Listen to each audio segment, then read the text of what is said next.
আল্লাহ পাক রব্বুল আলামিন ফেরেশতাদেরকে আবারও ডাক দিয়া বলে, ও আমার ফেরেশতারা চুপ করো, আমার বান্দাকে আর কোনো কিছু বলার প্রয়োজন নাই। আন কাযাবা আব্দি, আমি আমার বান্দাকে নিজে মিথ্যাবাদী বললাম, আমার বান্দা যা বলেছে সব মিথ্যা বলেছে, তাকে আর কোনো প্রশ্ন করার প্রয়োজন নাই। আফরিশুহু মিনান নার ওয়া আলবিসুহু মিনান নার, তাকে জাহান্নামের পোশাক পরিয়ে দাও, তাকে জাহান্নামের বিছানা বিছিয়ে দাও। আল্লাহ তাআলা ডাক দিয়ে বলে যে আমার বান্দা যা বলেছে সব মিথ্যা বলেছে, ওকে আর প্রশ্ন করারই প্রয়োজন নাই। তো আল্লাহ তাআলা যদি কাউকে মিথ্যাবাদী বলে, তার আর উপায় কি থাকবে? উপায় থাকবে? যখন একজন মুমূর্ষ বেঈমানদার নাফরমান ব্যক্তি মৃত্যুর অবস্থায় চলে আসে, ঠিক একইভাবে আজরাইল তার পাশে এসে বসে। বসার পরে সে সেই বেঈমানদারকে ডাক দিয়া বলে, ইয়া আইয়াতুহান নাফসুল খবিসা, হে নিকৃষ্ট আত্মা, হে নিকৃষ্ট ব্যক্তি, তুমি বের হয়ে আসো। প্রথম ব্যক্তিকে কি বলে? প্রশংসনীয় আত্মা। আর বেঈমানদার নাফরমানের ক্ষেত্রে কি বলে? খবিস। খবিস কি বলে? খবিস, খারাপ, নিকৃষ্ট আত্মা, তুই বের হয়ে আয়। দুইটা ডাকের মধ্যে পার্থক্য আছে না? একজনকে বলছে হে প্রশংসনীয় আত্মা, তুমি বের হও, তোমার রব তোমার উপর সন্তুষ্ট। আর দ্বিতীয় জন নাফরমানের ক্ষেত্রে বলে, তুই বের হ, তুই নিকৃষ্ট, তুই খবিস আত্মা, তুই বের হ। তো যখন তার জানটা কবজ করা হয়, বেঈমানদার ব্যক্তির জান কবজ কিভাবে করা হয় একটু খেয়াল করেন। ভিজা তুলার ভিতরে একটা লোহা রেখে সেই লোহাকে বের করলে যেমন সেই লোহাতে তুলাগুলো পেঁচিয়ে থাকে, সেখান থেকে সেই লোহা থেকে তুলা খুলতে যেমন কষ্ট হয়, ঠিক একইভাবে বেঈমানদার নাফরমান ব্যক্তির আত্মাটাকে এভাবে কষ্ট দিয়ে বের করা হয়। নাউজুবিল্লাহ। আরো উদাহরণ হচ্ছে, আমাদের শরীরের পশমের প্রত্যেকটা জায়গায় জায়গায় যদি গোড়ায় গোড়ায় যদি সুই দিয়ে বিভিন্ন কোনো কষ্টদায়ক জিনিস দিয়ে যদি ঘুতানো হয়, তাহলে কি পরিমাণ কষ্ট হতে পারে? একজন ব্যক্তির লোমের, শরীরের প্রত্যেকটা লোমের গোড়ায় গোড়ায় যদি কি করা হয়, সুই দিয়ে ঘুতানো হয়, তাহলে সেই ব্যক্তি কম কষ্ট পাবে? তো বেঈমানদার নাফরমান ব্যক্তির আত্মাটাকে এভাবে কষ্ট দিয়ে কি করা হয়? বের করা হয়। তো যখন আজরাইল আলাইহিস সালাম বেঈমান ব্যক্তির আত্মাটাকে এভাবে কষ্ট দিয়ে বের করেন, বের করার পরে ঠিক একইভাবে আসমান থেকে আত্মাবাহী ফেরেশতারা আবারও আসেন। আত্মাবাহী ফেরেশতারা সালা নিয়ে আসেন, বস্তা নিয়ে আসেন। কি নিয়ে আসেন? সালা বা বস্তা। আর ঈমানদার ব্যক্তির ক্ষেত্রে কি নিয়ে আসে? জান্নাত থেকে কাফন বা রুমাল নিয়ে আসে।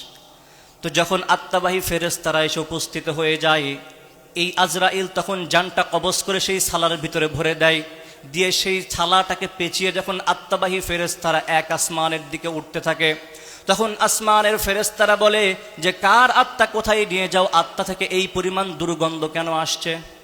কি আসে আত্মা থেকে? দুর্গন্ধ। ঈমানদার ব্যক্তির আত্মা থেকে কি আসে? সুগন্ধ। আর বেঈমানদার ব্যক্তির আত্মা থেকে কি আসে? দুর্গন্ধ। তখন আসমানের ফেরেশতারা বলে, একে তাড়াতাড়ি এখান থেকে হটাও, দুর্গন্ধে আমরা টিকতে পারছি না। এভাবে যখন এক আসমান করে দুই আসমানের দিকে উঠতে থাকে, তখন আল্লাহ পাক রব্বুল আলামিন ফেরেশতাদেরকে ডাক দেয়া বলেন, ও আমার ফেরেশতারা, আমার বান্দার আত্মাটা আসমানে উঠানোরই দরকার নাই, তার আমলনামাটা সিজ্জিনের ভিতরে লিপিবদ্ধ করে দাও, এবং আমার এই বান্দার আত্মাটাকে নিয়ে গিয়ে তার দেহের ভিতরে ঢুকিয়ে দাও। ব্যক্তির আত্মাটাকে আসমানে আল্লাহ তাআলা উঠতেই দেন না। ফেরেশতারা কি বলে? দুর্গন্ধ, এখান থেকে সরাও, দুর্গন্ধ। আল্লাহ বলে কি যে তাকে আসমানে উঠানোর কি নাই, প্রয়োজন নাই, ওর আত্মাটাকে কি করো, ওর দেহের ভিতরে ঢুকিয়ে দাও। তো যখন ফেরেশতারা সেই ব্যক্তির আত্মাটাকে তার দেহের ভিতরে ঢুকিয়ে দেয়, তখন দুইজন ফেরেশতা আসে, ভয়ঙ্কর চেহারাওয়ালা বিশিষ্ট দুইজন ফেরেশতা আসে, চুলগুলো মাথা থেকে পা পর্যন্ত, চোখগুলো লাল লাল বড় বড়। যখন এই ফেরেশতারা সেই নাফরমান ব্যক্তির কবরের ভিতরে আসে, আসার পরে যখন তাকে উঠায়, তখন সেই ব্যক্তি এই দুই ফেরেশতাকে দেখার পরেই সে এত পরিমাণ ভয় পায়, সে উত্তর দিবে সেটাই ভুলে যায়। এই ফেরেশতারা তখন সেই বান্দাকে ঠিক সেভাবেই জিজ্ঞাসা করে, মান রব্বুকা, তোমার রবকে, তোমার সৃষ্টিকর্তাকে। কিন্তু সে তো দুনিয়াতে থাকা অবস্থায় আল্লাহর ইবাদত করে নাই, সে তো উত্তর দিতে পারে না। তখন সে উত্তর দেয়, হা হা লা আদরি, আমি তো জানি না আমার রবকে, আমার সৃষ্টিকর্তাকে। দ্বিতীয় প্রশ্ন করে, ওয়ামা দীনুকা, তোমার দিন কি, তোমার ধর্ম কি? ব্যক্তি তো দুনিয়াতে থাকা অবস্থায় জীবদ্দশায় দিন মানে নাই, ধর্ম মানে নাই। সে বলে, হা হা লা আদরি, আমি তো জানি না আমার দিন কি, আমার ধর্ম কি। এরপরে আল্লাহ রসুলের একটা অবয়ব চিত্র দেখিয়ে বলে, ওয়ামান হাদার রাজুল আল্লাযী বুইসা ফীকুম, এই যে ব্যক্তিকে দেখতে পাচ্ছ, ব্যক্তি তো জীবদ্দশায় আল্লাহ রসুলের আদর্শ বা সুন্নাহ কোনোটাই ফলো করে নাই, আল্লাহ রসুলকে দেখে সে চিনতেও পারে না। তখন সে বলে হা হা, আমি তো জানি না এই ব্যক্তিকে। তখন আল্লাহ পাক রব্বুল আলামিন ফেরেশতাদেরকে আবারও ডাক দিয়া বলে, ও আমার ফেরেশতারা চুপ করো, আমার বান্দাকে আর কোনো কিছু বলার প্রয়োজন নাই। আন কাযাবা আব্দি, আমি আমার বান্দাকে নিজে মিথ্যাবাদী বললাম, আমার বান্দা যা বলেছে সব মিথ্যা বলেছে, তাকে আর কোনো প্রশ্ন করার প্রয়োজন নাই।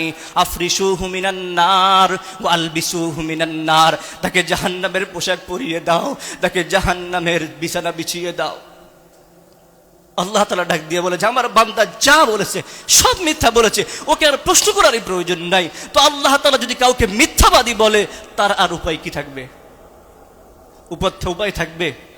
আল্লাহ তাআলা এক ব্যক্তিকে সত্যায়ন করলেন যে আমার বান্দা যা বলেছে সত্য বলেছে, তাকে জান্নাতের পোশাক পরিয়ে দাও। আর এক বান্দার ক্ষেত্রে বলছে আন কাযাবা আব্দি, আমার বান্দা যা বলেছে সব মিথ্যা বলেছে। দুনিয়াতে থাকা অবস্থায় আমি তো তাকে সুযোগ দিয়েছিলাম, ব্রেন দিয়েছিলাম, বিবেক দিয়েছিলাম, মস্তিষ্ক দিয়েছিলাম, যার মাধ্যমে সে আমি রবকে চিনতে পারতো, দিন মানতে পারতো, ধর্ম মানতে পারতো, রসুলের সুন্নাহকে ফলো করতে পারতো। সে কোনোটাকেই ফলো করে নাই, কোনোটাকে মানে নাই। সুতরাং আমার বান্দাই কবরে এসে যা বলেছে সব মিথ্যা বলেছে, সুতরাং তাকে জাহান্নামের পোশাক পরিয়ে দাও, তাকে জাহান্নামের বিছানা বিছিয়ে দাও।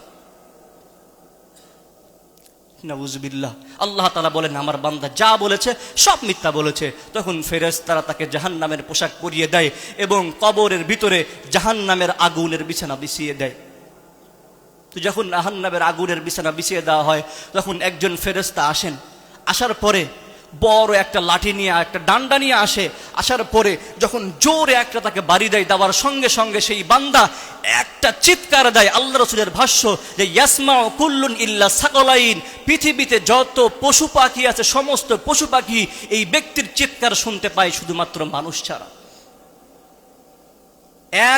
এক মায়ের এসে বান্দা কি দেয়, এমন চিৎকার যায় পৃথিবীর সমস্ত পশু পাখি সেই চিৎকার শুনতে পায়, শুধুমাত্র মানুষ আর জিন শুনতে পায় না। দেখেন না, অনেক সময় দেখবেন যে কবরস্থানের আশেপাশে গরু বকরি ছাগল বাঁধা রাখলে দেখবেন অনেক সময় লাফালাফি করে। এদেরকে কি এরা কবরের আযাবগুলো বুঝতে পারে। তখন ব্যক্তিকে এভাবেই দিনের পর দিন শাস্তি দেওয়া হয়, তার জন্য জাহান্নামের বিছানা বিছিয়ে দেওয়া হয়।